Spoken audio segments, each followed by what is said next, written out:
What's up, everyone? Welcome back to another breakdown for American Horror Story. Ryan, you kept your promise. Greg, I told you since you were wearing onesies that I would join you. I found this chicken onesie. See that? The wings. I'm just so hot and sweaty underneath this thing. I don't know how you do it, dude. All right, enough about the onesies. Let's do this. Let's break down episode 8, Bloodbath. Let's do it. All right, so this episode kicks off with Gloria. She's at her therapist, and she's talking about Dandy's mental health at the moment. And this is when we get our Dandy flashback to his childhood, which reminds me a lot of like Michael Langdon's flashback we got in Apocalypse. Yeah, totally. And of course, he's a terrible, terrible kid. I had complained about the cat digging up my azaleas, so he killed the poor animal. Yeah, this whole part serves as a backstory on Dandy Mott. We get a little glimpse into how he was as a child. And like you said, very much like Michael Langdon, the killing of cats that we saw back in Apocalypse. Now we see that here. And then, obviously we know that Gloria had to kind of hide those bodies. But we also see a part where he's like cutting a young girl's hair with scissors, or at least running around her with scissors, taunting her almost. And it's kind of, we're led to believe that that's Dora's daughter, Regina Ross, right, who we'll meet later in this episode, played by Gabourey Sidibe. And it kind of all comes to a head when Gloria reveals that like a childhood friend, the gardener's kid, went missing when he who was like kind of like one of his best friends growing up, or a close little friend, a buddy of his, went missing he just completely. Winds up missing. Yeah, he vanished one day, and the only person around was Dandy. Okay.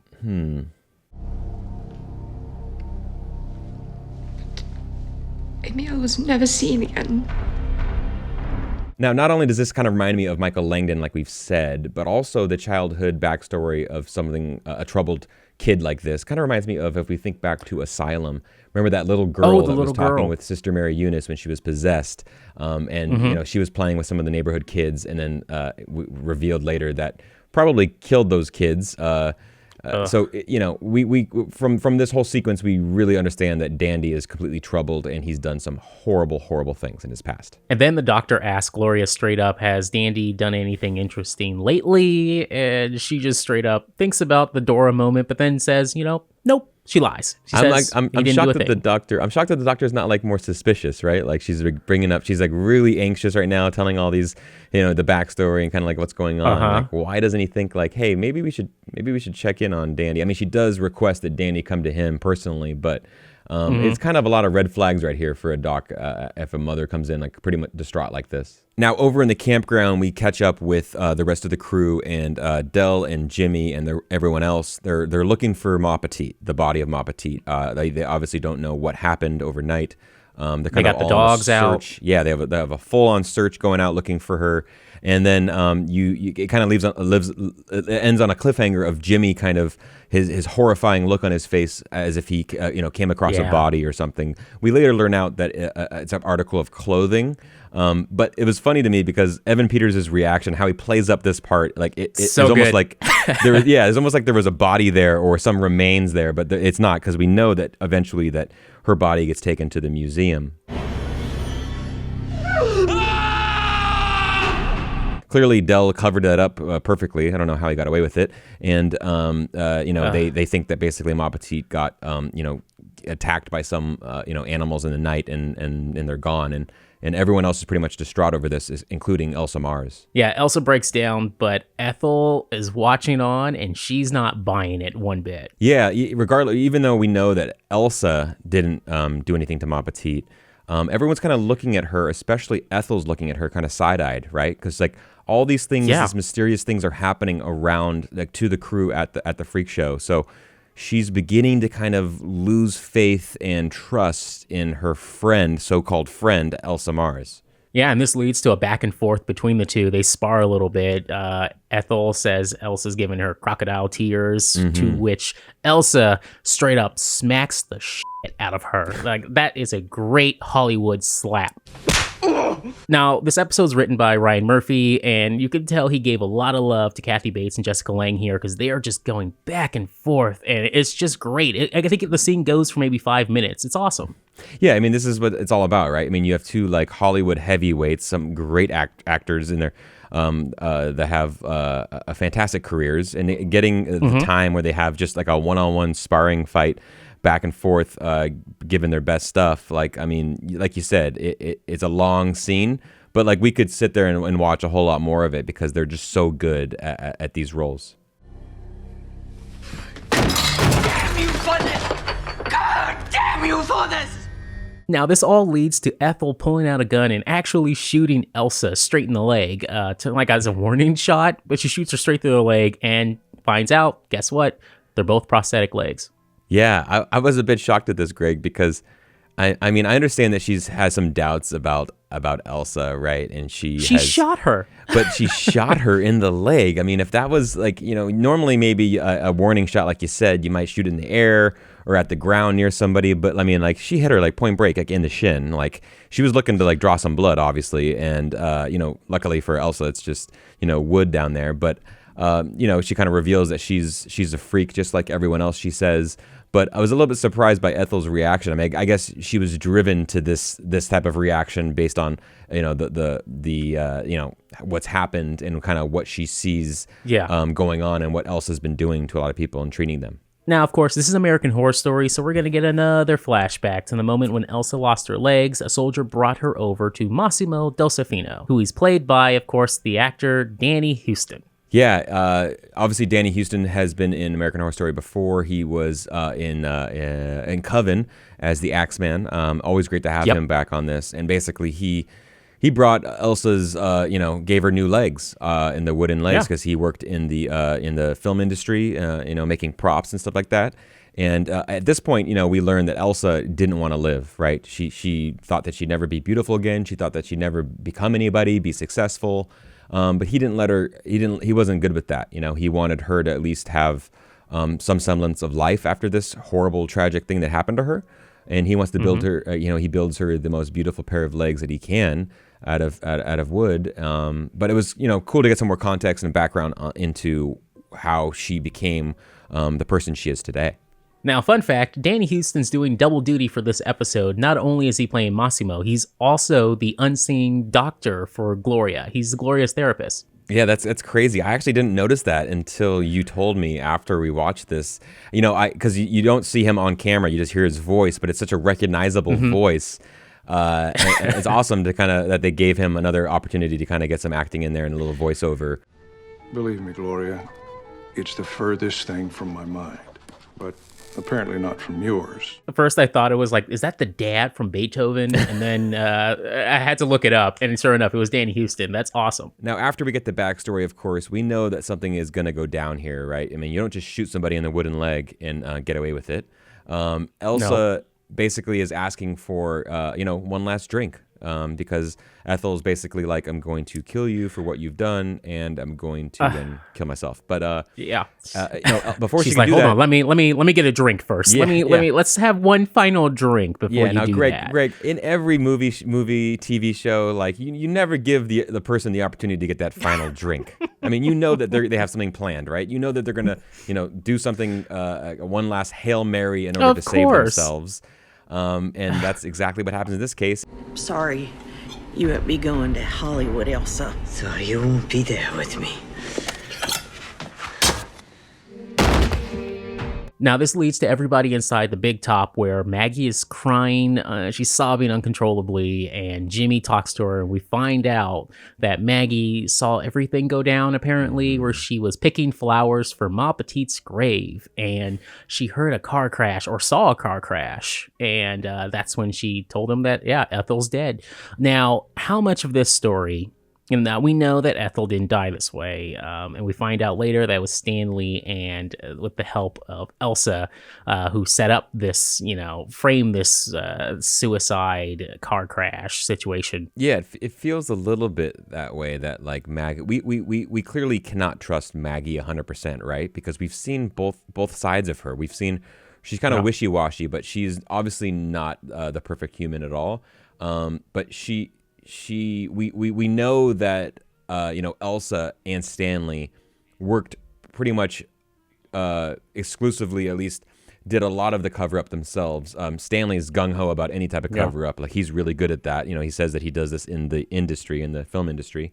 He still says he's a Hollywood producer. He's still letting her think that he's a TV producer. Yeah. And he tells Elsa straight up, "You're going to win an Oscar." Yeah, and you know what? She does sell it. Let's give her props in terms of like the crocodile tears that she does. Like she does sell this death like it actually affects It's her. so and good. That, yeah, and everyone kind of falls for it at the time. You know, they all think that she's you know, Stanley knows what's going on. He knows exactly you know, the act that she's doing. So I would think that Stanley would be impressed by what he sees in as her as a performer. But yeah, it was pretty gruesome how they showed this whole thing. Like, you know, the head is missing, and she must have killed herself with the Desiree's the chain around the tree, and it kind of cut off her head. Desiree's response to the whole thing, like, she lost her head? It's amazing. How hard did she hit that tree? The other key here that we haven't touched on yet is the fact that, you know, Jimmy didn't know that his mother, Ethel, was sick, right?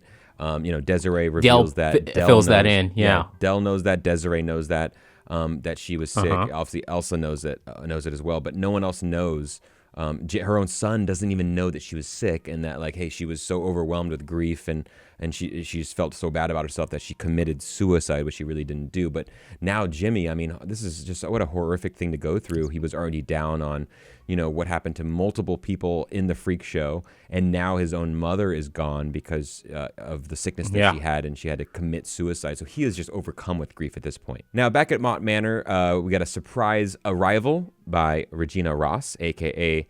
Gabourey Sidibe. We knew that she was looking for her mom, Dora, who Dandy had murdered previously. So she's basically looking for her mom and not going to leave until she finds the truth and where her mom is.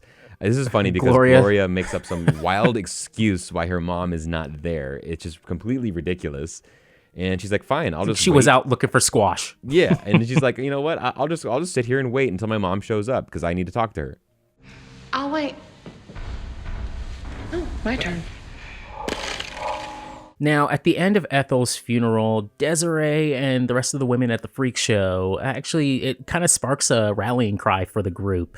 They're sick and tired of everything that's going on here, and then that's when Penny informs them of how she became, how she got the look she has right now. It's because of her father. So this lights off a fuse for the crew here, and they're like, all right, screw it, let's go get Penny's dad. Let's get him. Now, this whole storyline leads to an eventual kidnapping of her father, or with a horrible father, Vince, who deserves you know, an ass whooping, and they bring him back to the place, and they tar and feather him, and they're moments away from cutting off his junk, but before Maggie shows up. Maggie stops them. Why? Maggie, the heart of gold, all of a sudden, she stops them. Yeah, I was a bit shocked by this. I mean, like we said before, and we say every week, Maggie is, you know, in between good and evil sometimes, but she's done some horrific things.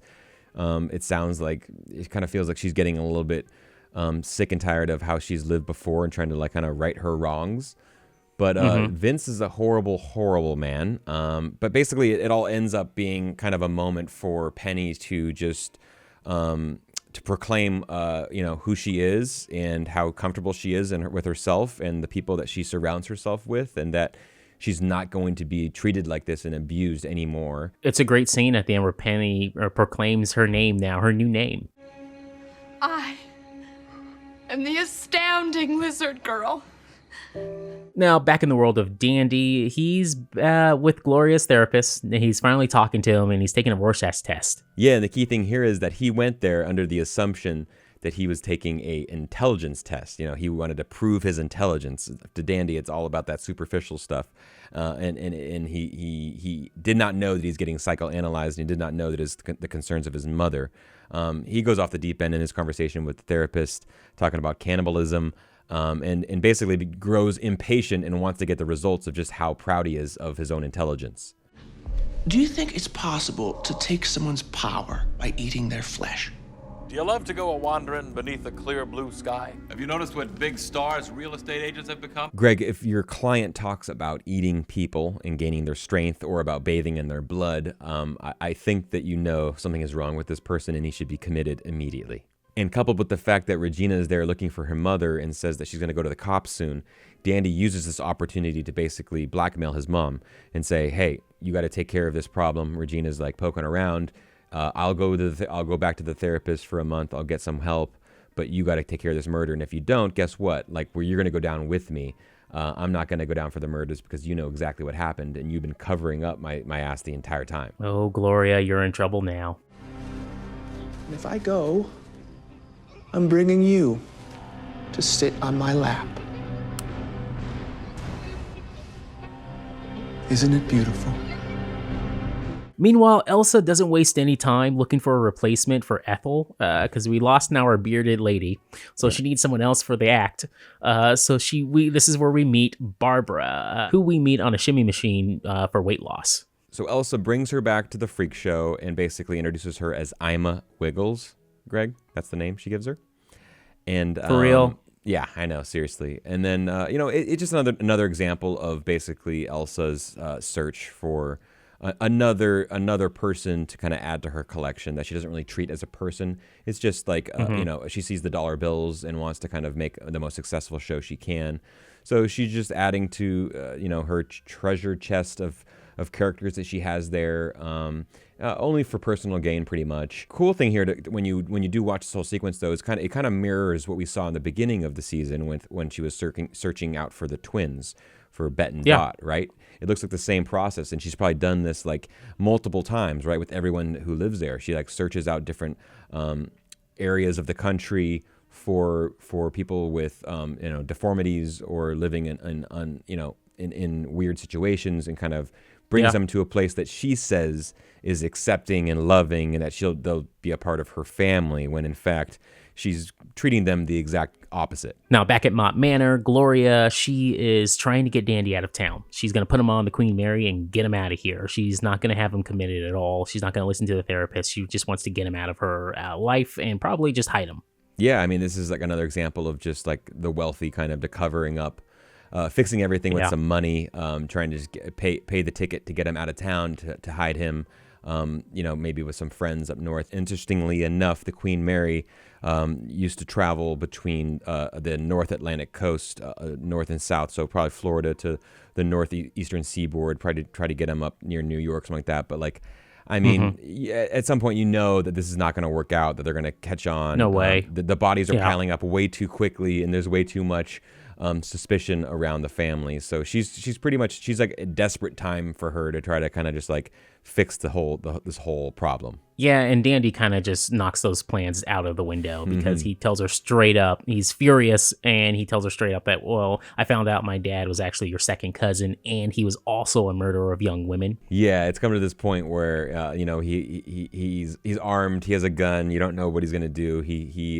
We find out, he's going to turn on his own mother. We know what he's going to do. Yeah. We know what he's going to do. Yeah, you're right. We actually do know what he's going to do. The funny line here is that he says that, you're worse than the Roosevelts. You're no better than the Roosevelts. How dare you say that name in this house? Obviously, FDR married his wife, Eleanor, was his fifth cousin, once removed, I believe. Also, FDR had more like familial connections with other presidents than ever. I'm reading this off my notes. By blood or by marriage, he was related to 11 other former presidents, which is pretty crazy. So Dandy, he's a smart ass, and he is now he's powerful, and he has no cause for any consequences, or he doesn't really care about the consequences, and he's a very, very dangerous person, and his mother's about to find that out. I can't go on if you kill yourself. Okay.